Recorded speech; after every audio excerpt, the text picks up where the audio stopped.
Hello, everyone. This is Natalie Armstrong-Motin, and I'm talking today with one of my friends and colleagues, Esther Carson-Blule, about her book, Getting Unstuck. Hi, Esther. I just happen to have it here. There you go. Isn't it gorgeous? Look at that beautiful green maze on the front. So, Esther, I want to talk to you now about, we've gone through chapters 1 through 6. We're on to chapter 7. This chapter is going to be a big chapter for a lot of people, and this one is about allowing ourselves to be paralyzed by fear, one of our most base emotions, and working our way through fear so that it no longer paralyzes us. Tell me a little bit about chapter 7. You know, I just want to back up with one thing here, and that is how important it is to take action. When we take action to actually, I'll talk about journaling and so forth later, but when we take action or we have a conversation, we have to either write or speak in a sentence. And in order to finish a sentence, you have to know what you mean. And knowing what you mean and then deciding why it matters is part of learning and figuring things out, so that doing the workbook, answering the questions, like really thinking for yourself, not just thinking about my story, but thinking about yourself, is what makes it possible to move forward and change. You have to do your own thinking. You have to have your own feelings, not just think about mine. That's a really good point. In terms of being afraid, a lot of people are really afraid of making mistakes because they'll be embarrassed, they'll mess stuff up, they'll end a relationship. I mean, this was huge for me because in my life, I was afraid of being thrown away. So it was important for me to just always try to either stay out of the way or be perfect and be fake and be how I thought somebody in front of me wanted me to be. And it was exhausting and it wasn't fun. And I was not close to anybody. Why would I be? And so it was really a miserable way to live. And so I discovered that when I was in management, I managed a whole bunch of people, several hundred people, and I had a sign on my door that said, never worry about a mistake. Never worry about a mistake. Just always make a new mistake. Right? Because if we do the same thing over, then we haven't learned, and now it's not a mistake because we knew it wasn't going to work. So that idea about, pretending that you didn't know it was a mistake, that's no good. And what do you do? Like, what do you do when you make a mistake? Really, there aren't very many mistakes that are going to be fatal. Okay?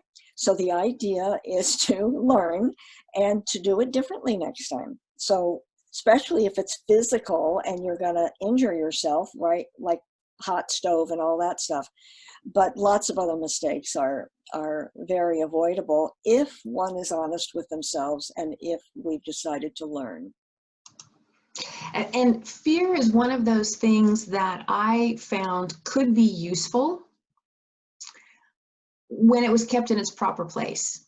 Mm-hmm. It can be a great motivator, but I think for a lot of people it becomes paralyzing, like you say in the book. And one of the lessons that I learned from a friend in junior high school, so quite young, surprisingly young now retrospectively thinking about it, I was a competitive ballerina, a dancer, and I had been preparing to audition for the Nutcracker for the entire summer. And then it came time for the audition, and I said to my friend, I don't think I'm not good enough. I've seen the other girls. I know I'm not good enough. There's no point in me even auditioning. After I had prepared an entire season for this audition, and my friend said to me, you should audition. What's the worst thing that can happen? And I said, well, what do you mean? And he said, well, let's just think about it. if you close your eyes and really imagine, what is the worst thing that could happen? I said, well, the worst thing that can happen is I don't get the part. And he said, well, it could probably be worse than that. You could fall. You could sustain an injury that would prevent you from dancing in future. Then what happens? If you fall at this audition and you can't dance in future, then what does your life become? And I said, well, I don't know. I would just keep going on with school and other things. And he said, so really not that bad. So, well, no. And he said, and if the moderately bad thing happens and you don't get the part, what happens? Well, I just keep practicing and audition for the next role. So really not that bad. So why would you let that fear stop you from doing a thing that you really want to do and that you've practiced for and worked for, when the worst thing that is imaginable is really not that bad? And also, most of the time, it's what's in our head. Mm-hmm. And it's a little like the forgiveness thing. Like if you've decided that you are bad, or that what you've done, and I often ask people this, right? So has your partner done, or have you done something that's literally, truly so bad that it's unforgivable? Like anyone who did that thing could not be forgiven. It would be fatal. Well, how often does that happen? Very, very, very, very rarely. So this fear thing is kind of a cousin in terms of that we are so judgmental and critical, and in a way we're so self-important, like, oh my gosh, I'm the worst, and all that crazy stuff. It gets all out of whack. And so let's say you don't forgive yourself. Let's say you don't do the audition. So therefore, what? Like, what does that mean to you if you don't even try? You don't even make the effort. How will that be for you? What will that mean for you about you? What will you learn? And all that stuff.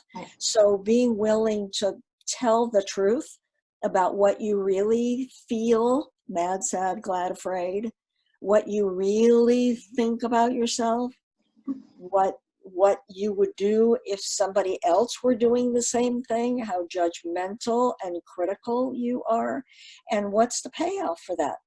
So how is that really helpful? So if that were your best friend instead of you, how would that be helpful? You say she's your best friend.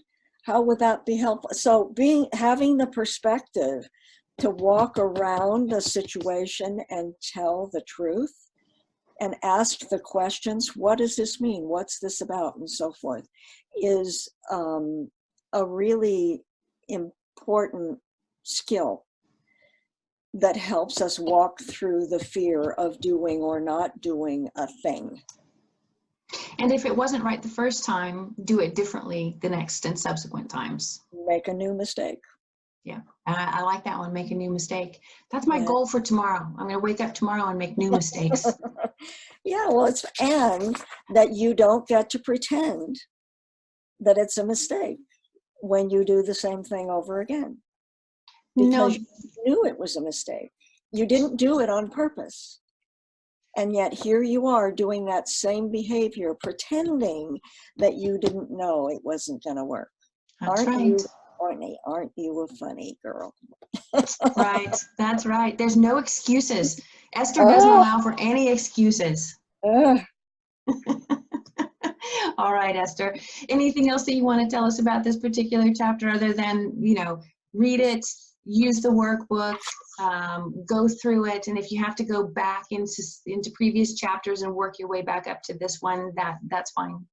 I think the main thing is being willing to acknowledge that you made a mistake, acknowledge that it was a mistake, as opposed to a choice, right? Maybe you knew it wasn't going to work and you want to call it a mistake, but let's assume it's really a mistake. For you to be willing to look at it and learn.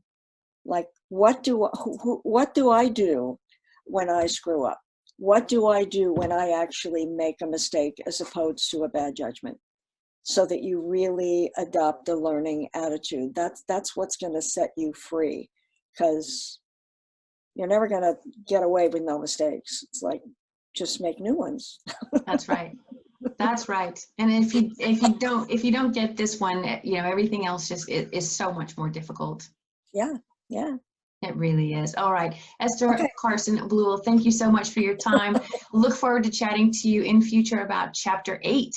Okay, thank you. All right. Talk to you soon.